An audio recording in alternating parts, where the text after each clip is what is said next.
Grace lowered her mother into the earth with hands that felt strangely steady.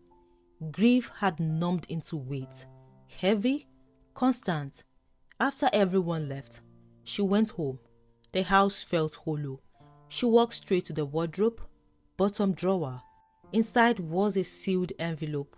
Her hands trembled as she opened it. Adoption release form, hospital discharge record, orphanage address, official, real. Her child existed somewhere beyond paper.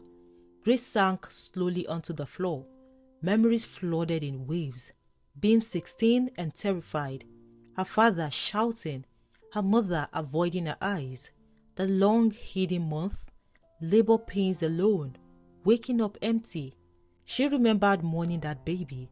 Truly mourning. Lighting candles.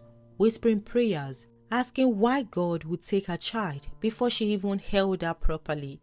All that grief had been built on deception. She pressed the document to her chest and wept deeply. Grace never went to the orphanage immediately. She couldn't. She didn't have money. She didn't have stability. She didn't have the emotional strength. What would she even say? Hi, I'm the girl who believed my child was dead for 2 decades. And what if the child hated her? What if she was happy somewhere? Grace kept the address safe in her bag. She told herself, when I can stand on my own, I will search. Back across town, Lucy was thriving. Her graduation approached. Her parents were glowing with pride. She was about to become Dr. Lucy Williams. They organized a celebration, invited friends, booked a hall, took pictures. Lucy stood between her parents, smiling confidently. 3 months later, Grace visited the orphanage. She stood outside for almost 10 minutes before entering. At the reception desk, she introduced herself. I gave birth 23 years ago, she said quietly. I was told the baby died. I recently found out she was given out for adoption. The woman behind the desk looked at her carefully.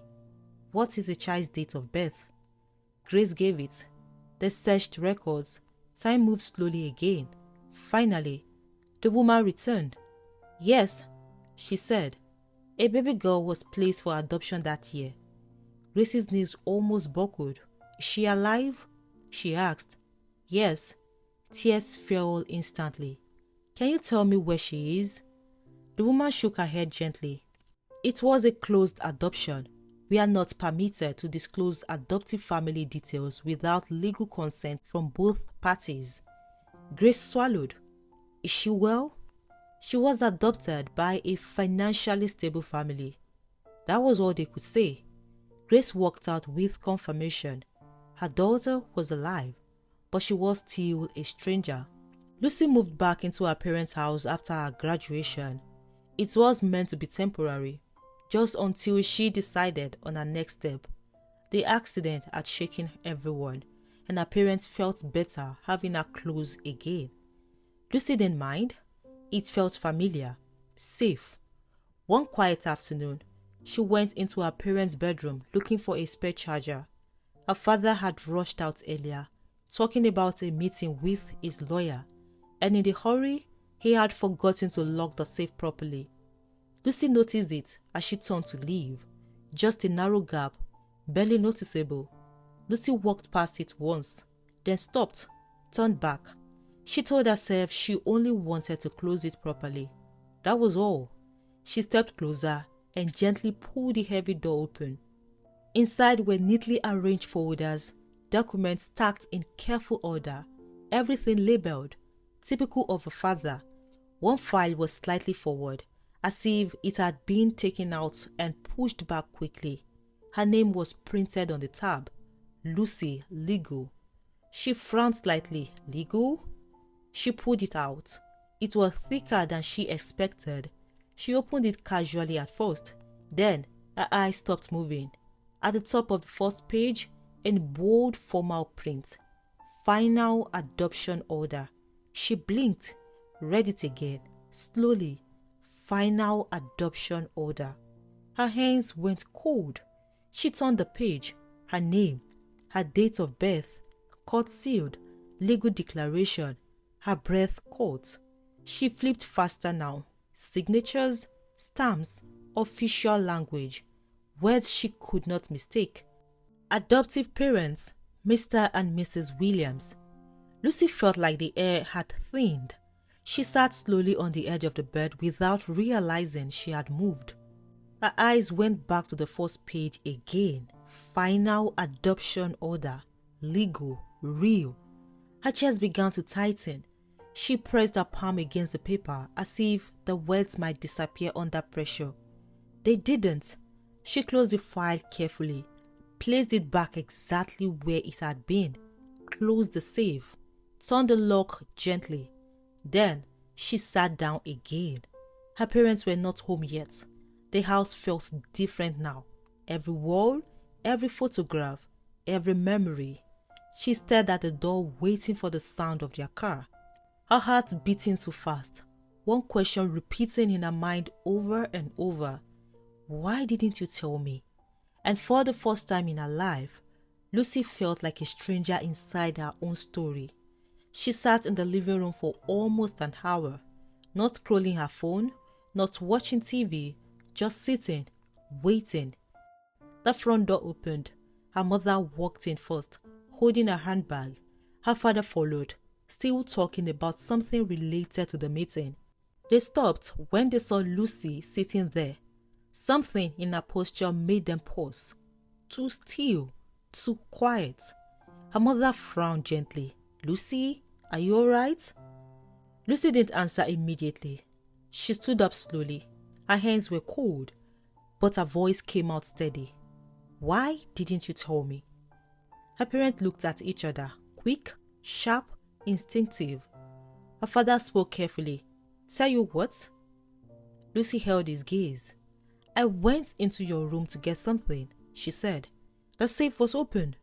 No one moved." Her mother's finger tightened slowly around her handbag. Lucy continued. "I saw the file with my name on it." Her father didn't blink. Lucy swallowed. "I read it." That was when the air changed. Her mother sank slowly into the nearest chair like her legs had lost strength.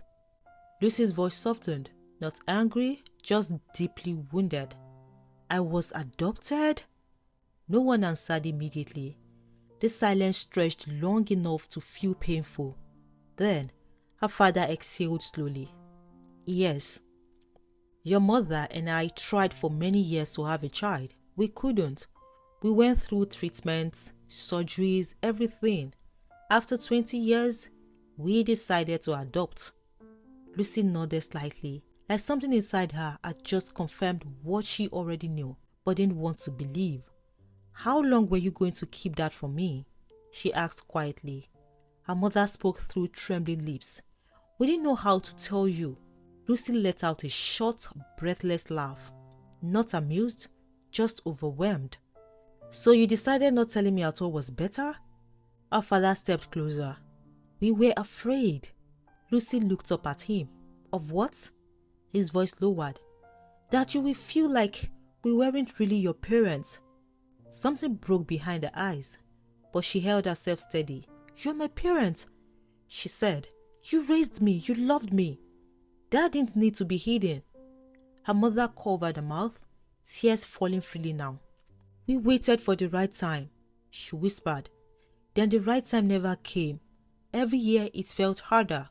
We thought, if you never asked, maybe it wouldn't matter." Lucy shook her head slowly. "It matters," she said. She sank slowly into a chair. Her voice dropped to almost a whisper. "My whole life? Everyone said I looked like you. I believed it. I believed everything." Her father moved closer but didn't touch her. "You are our daughter," he said quietly. "Nothing about that has changed." Lucy nodded faintly, but her eyes were distant now. Her mother whispered, "We are not losing you, are we?" Lucy's face softened instantly. She stood, walked to her, and knelt beside her chair. "No," she said gently. "You're not losing me." She took her mother's hands. "You're my parents. That doesn't change." Her mother sobbed quietly and pulled her into a tight embrace. Lucy held her. but her eyes remained open, unsettled, searching. Her father stood nearby, watching both of them, his expression heavy but calm. Lucy walked to her room and shut the door. She sat on the edge of her bed staring at nothing. Adopted. The word replayed in her mind. Her entire childhood began to feel different. Every memory, every birthday, every "you look like your mother," every family photo. Who was she? Where did she come from? Why didn't they tell her? That night, she barely slept. The next morning, she walked into the kitchen calmly. Her parents were already there. "Who are my biological parents?" she asked directly. Her father hesitated. It was a closed adoption. We weren't given personal details, only medical clearance. Lucy's eyes narrowed slightly. "You never wanted to know?" Her mother shook her head gently. "We were just grateful to have you." Lucy processed that. "But I want to know," she said firmly. Her parents exchanged a glance. "You are an adult," her father said carefully. "If you request the records legally, the orphanage may contact the biological parent and ask if she is willing to meet." Lucy nodded. "I will do that." Across town, Grace was folding laundry in the small apartment she now rented alone. Life had become quieter, simpler, lonelier. She had started working at a local clinic as a secretary. It didn't pay much, but it was steady. She kept the orphanage receipt in a drawer, proof that her daughter was alive. Sometimes at night, she would imagine what she looked like. Was she tall? Did she smile easily? Did she have her eyes? Then she would stop herself, because imagination could hurt. A week later, the orphanage called Grace. The voice on the other end was formal. "A woman has requested access to her adoption records. Based on the date of birth, we believe she may be your biological daughter. She is asking if you are willing to meet." Grace's entire body went still. Her throat tightened. She gripped the phone harder. She wants to meet me?" "Yes, the decision is yours." Grace closed her eyes. Fear rose immediately. What if she hates me? What if she blames me? What if I ruin her life by showing up? But beneath the fear, something else pushed through. Hope. Yes, Grace whispered, "I will meet her." The meeting was scheduled for the following week.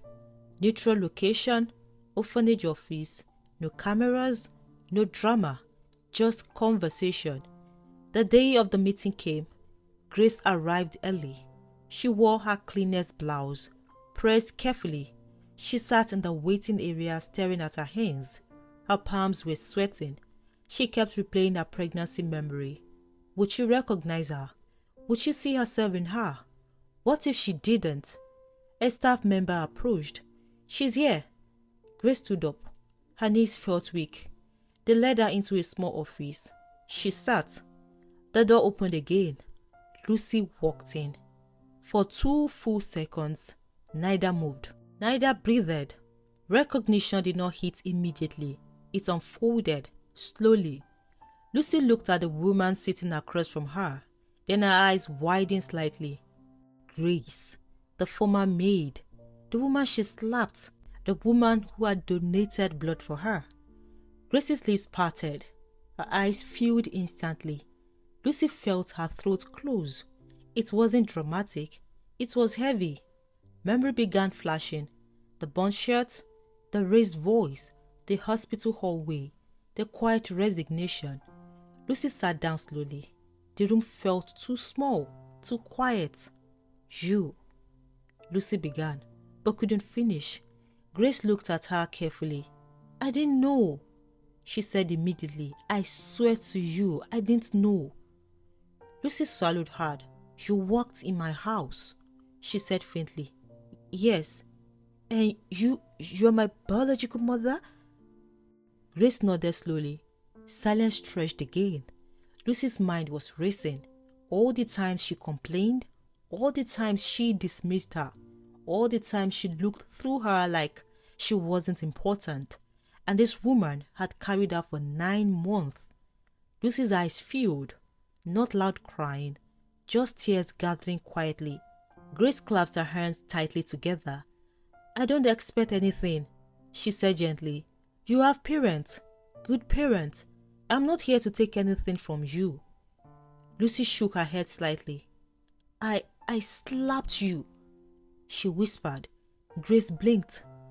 "That day with the shirt?" Lucy's voice cracked. "I slapped you." Grace inhaled slowly. "That was long ago." "No," Lucy said softly. It wasn't." The guilt was rising now, not because of adoption, but because of how she had treated her. Grace looked at her carefully. "You were young," she said. "No, I was 23, Lucy replied. Grace didn't argue. They both knew that wasn't young. That was character. Lucy wiped her eyes. "Why didn't you tell me?" she asked. Grace hesitated. "I swear, I didn't know, believe me. I only found out the truth months ago, before my mother died.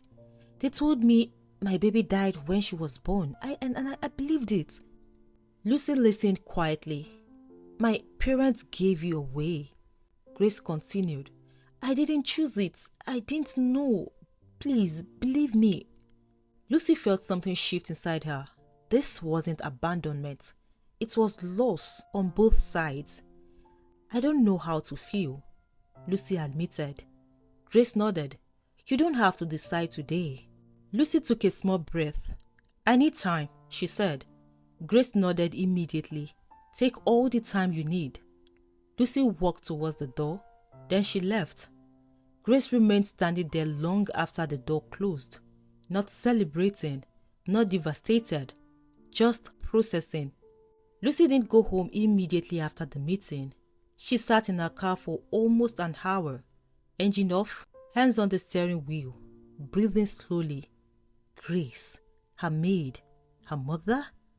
The words still felt strange sitting together. She replayed everything from the beginning.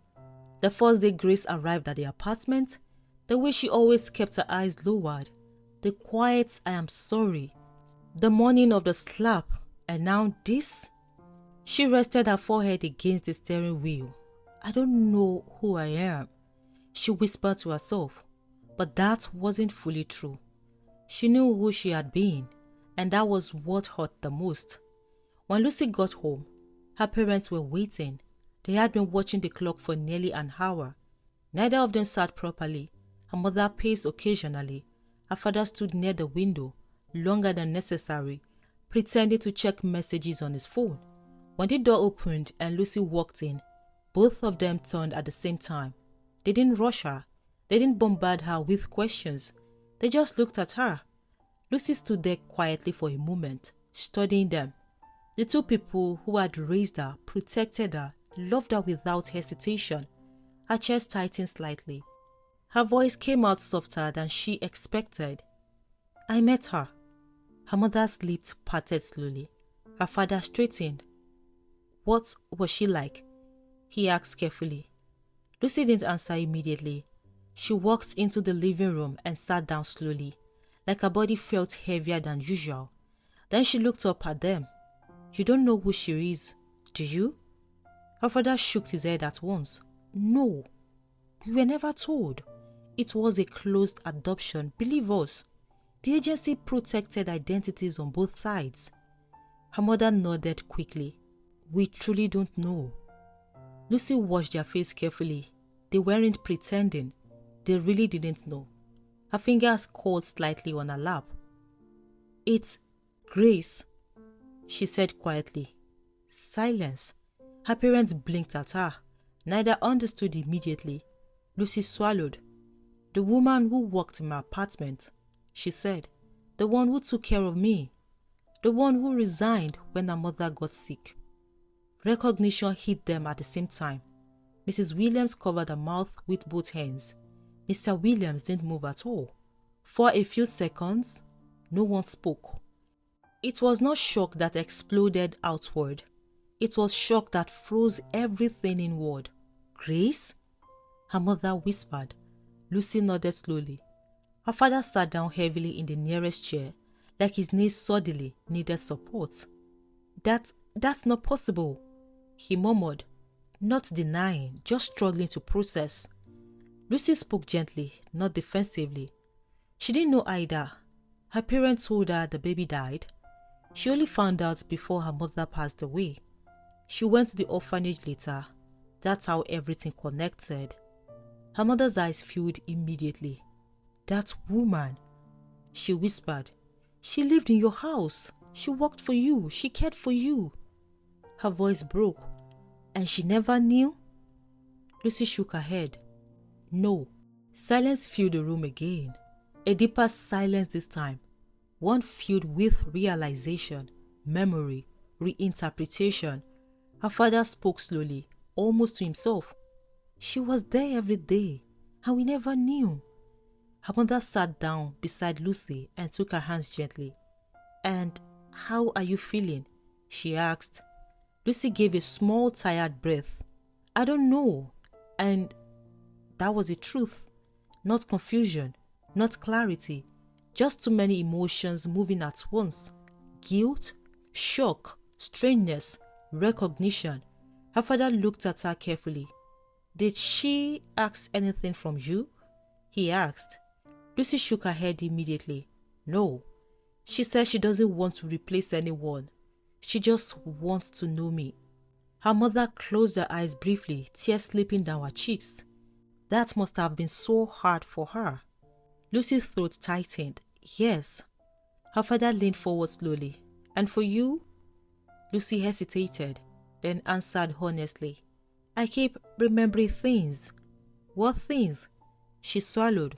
How I spoke to her, how I treated her, the day I slapped her. Her voice dropped on the last word. Her mother squeezed her hand. Her father exhaled slowly, deeply. None of them spoke for a long moment. Then Lucy looked up at them again. You didn't know, she said gently. None of us knew.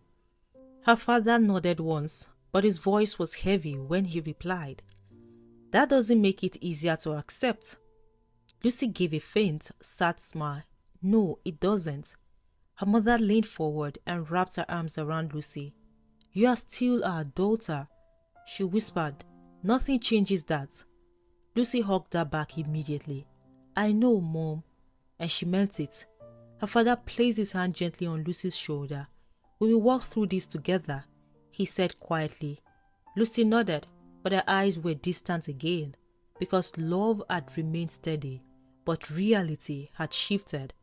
And now, all of them had to learn how to live inside a truth none of them had ever expected. This time, the silence in the house wasn't fear, it was adjustment. Slow, careful, uncertain, like people learning how to stand again after the ground beneath them had moved.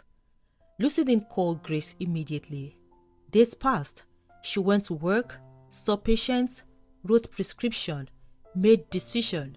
On the outside, she was composed. Inside, she was unsettled. Every time she gave instructions to a nurse or spoke to a hospital cleaner, she heard her own old tone echo back to her. She began noticing things she had never paid attention to before. How easily she dismissed people, how naturally she expected perfection, how quickly she judged. The slap wasn't just a moment anymore. It had become a mirror. One evening, she finally sent a message. Can we meet again? Grace replied within minutes. Of course. This time, they met at a small cafe. Lucy studied her openly now. The resemblance was clearer in daylight. I keep thinking about that day, Lucy said. Which day? Grace asked gently. The day I slapped you. Grace sighed lightly. You don't have to keep carrying that. But I do, Lucy replied, because it shows me who I was. Grace didn't interrupt. Lucy continued. I used to think being raised well meant being successful, educated, polished. I never thought about how I treated people. Grace nodded slowly.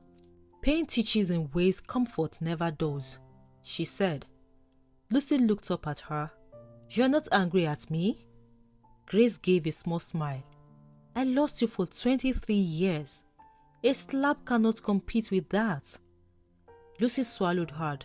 Silence settled between them again. But this time it wasn't heavy. It was thoughtful. I don't know how to do this, Lucy admitted. I already have parents. Grace's expression softened. Like I said before, I am not asking to replace anyone. They raised you. They loved you. That matters. Then, what are you asking? Grace hesitated. Just a chance to know you. Lucy nodded slowly. That I can try. The healing didn't happen in one conversation. There was no dramatic hug that solved everything. Instead, there were small steps.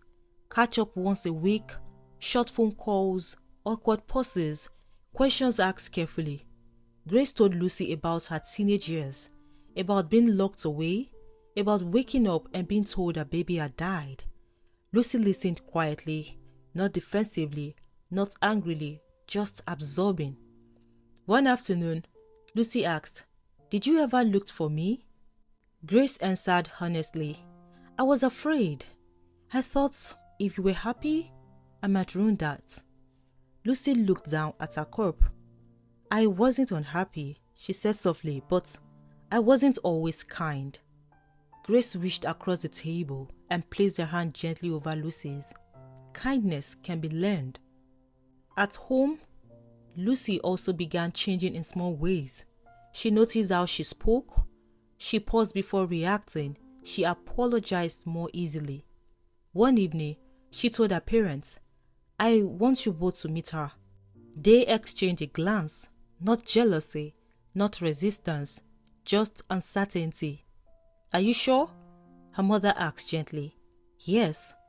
The meeting was polite, careful, respectful. No accusations, no bitterness. Just three adults acknowledging a complicated truth. Grace thanked them for raising Lucy.